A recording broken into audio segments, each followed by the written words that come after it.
Mathura highway स्थित अलवर पुल के समीप अवैध कॉलोनियों का निर्माण हो रहा था। इसकी जानकारी जैसे ही विकास प्राधिकरण को लगी तो विकास प्राधिकरण सहित जिला प्रशासन हरकत में आ गया और तत्काल कार्रवाई करते हुए निर्माणाधीन इमारत को बुलडोजर से ध्वस्त करा दिया।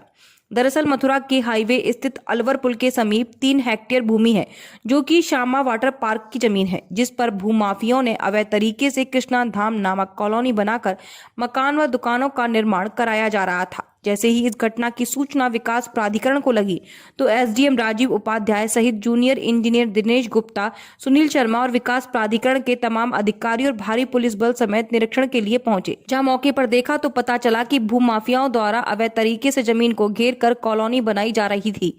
वहीं अधिकारियों को देखते ही भूमाफियाओं में खलबली मच गई और एसडीएम राजीव उपाध्याय एवं विकास प्राधिकरण के निर्देशन में अवैध निर्माणों को बुलडोजर से ध्वस्त कराया। अब देखना होगा कि जिला प्रशासन और विकास प्राधिकरण ऐसे तमाम अवैध निर्माणों पर कार्रवाई करता है या नहीं। गोवर्धन तहसील के अंतर्गत आन्य और परिक्रमा मार्ग में प्राचीन कुंड स्थित है जो कि गोविंद कुंड के नाम से जाना जाता है। इस कुंड के आसपास साधु संत एवं अन्य और निवासियों के निवास भी हैं। बावजूद इसके स्थानीय नागरिकों एवं श्रद्धालुओं को रास्ते पर फैली हुई कीचड़ से होकर गुजरना पड़ता है, जिसकी शिकायत पूर्व में समाज सेवियों द्वारा ग्राम प्रधान, प्रशासन एवं विधायक और सांसद को भी की गई थी, मगर अभी तक इस रास्ते की किसी ने भी सुध नहीं ली। वहीं समाज सेवी भूरा पहलवान, जो कि गांव की समस्या को हमेशा हल करते हुए आए हैं, उन्होंने इस गांव की पानी की समस्या को अपने निजी पैसे से पाइपलाइन डलवा कर समाधान कराया था। इसी के चलते भूरा पहलवान ने इस रास्ते की सुध ली और अपने निजी पैसे से इस रास्ते को बनवाने का बीड़ा उठाया। वहीं इस रास्ते की अनुमानित कीमत करीब 80 से 85 हजार रुपए बताई जा रही है। क्या नाम है आपका? मैं समाज सेवी भूरा पहलवान गांव आनर का रहने वाला हूँ।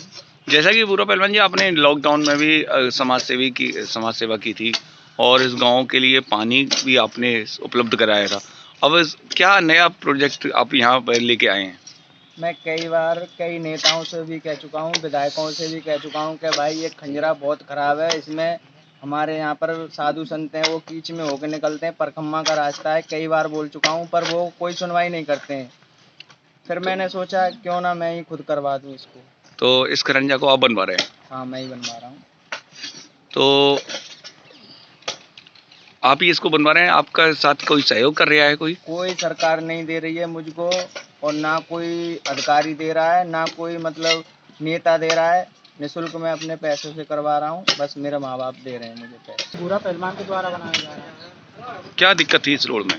इस रोड में ये दिक्कत है कि जो आप देख रहे हैं वही दिक्कत है। अब ये खरंजा इसमें मिट्टी डाल के मोरी बनेगी तो इस तरह हो जाएगा, यहाँ से बढ़िया खरंजा होगा। दोनों साइड नालियाँ बनाई जाएंगी? दोनों साइड नालियाँ। मथुरा नौझील इलाके में आज किसानों की महापंचायत को लेकर जहां मोरकी इंटर कॉलेज में सैकड़ों किसान एकत्रित हो चुके हैं, जिससे किसान एकता जिंदाबाद के नारों के साथ जयंत चौधरी जिंदाबाद के नारे भी जोर शोर से लगाए जा रहे हैं, जिसके लिए जयंत और सपा के संजय लाठार सहित बड़े किसान नेताओं का अभी किसान इंतजार कर रहे हैं।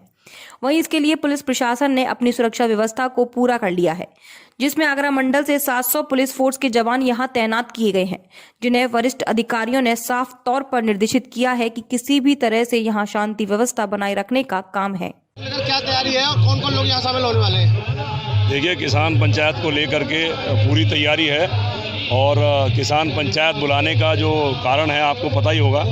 जो बर्बरता किसानों के साथ दिल्ली में हो रही है और जो तीनों बिलों को वापस लेने से सरकार हिचक रही है, उसके उपलक्ष्य में पंचायत यहाँ बुलाई गई है। और हम लोग कल दिल्ली जा रहे थे और दिल्ली जाते समय पुलिस ने यहाँ पे एसपीआरए साहब ने हमें गिरफ्तार किया और 2 घंटे बैठाए रखा।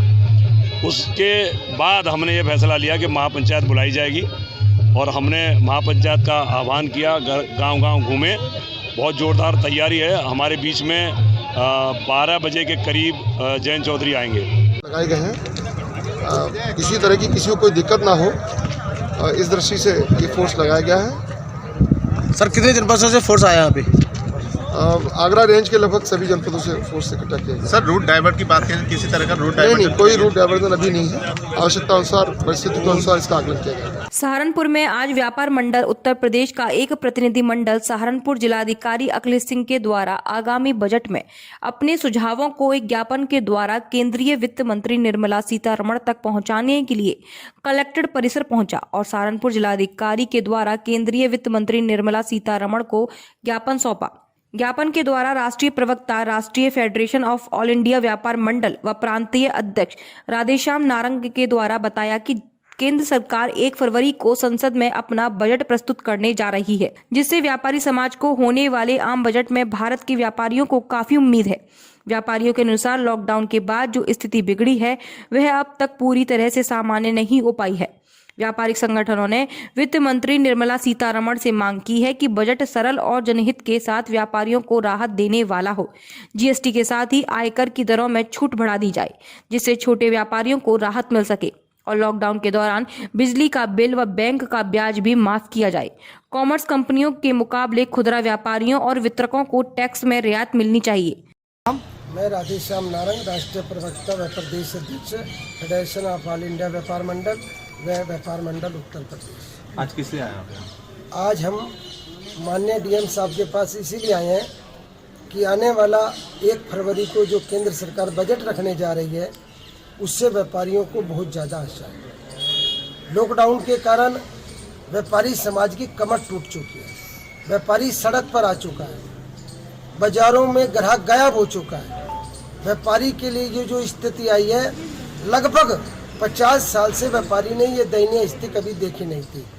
हमारे आने वाले बजट में हमारे निम्न सुझाव जो हम केंद्रीय मंत्री, वित्त मंत्री के नाम हमने प्रस्तुत किए हैं, उनमें मैं विशेष बिंदुओं पर आपको प्रकाश डालना चाहता हूँ। हमारा ये सरकार से कहना है, आने वाला बजट सरल हो, व्यापारी हितैषी हो। आयकर की छूट की सीमा 8 लाख से 8 लाख हो और जीएसटी में जिस प्रकार से व्यापारी प्रताड़ित हो चुका है, जीएसटी के चक्कर में मानसिक रोग से पीड़ित हो चुका है, जीएसटी में राहत मिले। सरकार जीएसटी में और जटिल प्रावधान लागू कर रही है। मेरा ये कहना है कि जीएसटी में और व्यापारी के लिए जो ऋण है वो 20 लाख की सीमा बिना सिक्योरिटी के दी जाए। 65 साल के व्यापारी को पेंशन दी जाए।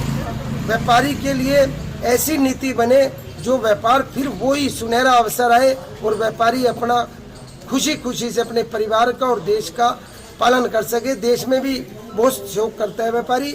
और मेरा सरकार से यही कहना है कि जिस प्रकार कपड़े पर जीएसटी लगी है, आज सूरत की मंडी मुंह ताक रही है ग्राहकों का। हमारे राष्ट्रीय अध्यक्ष मनोज अग्रवाल जी जो हर समय समय पर उठाते हैं, मेरा कहना है कपड़े से जीएसटी हटा ली जाए, यार्न पर लगा दी जाए। मैं राष्ट्रीय प्रवक्ता के नाते पूरे देश के व्यापारी समाज की तरफ से कहना चाहता हूँ कि इस बजट में व्यापारी हितैषी कुछ दिखना चाहिए, तभी व्यापारी इस देश में अपना काम चला पाएगा। धन्यवाद।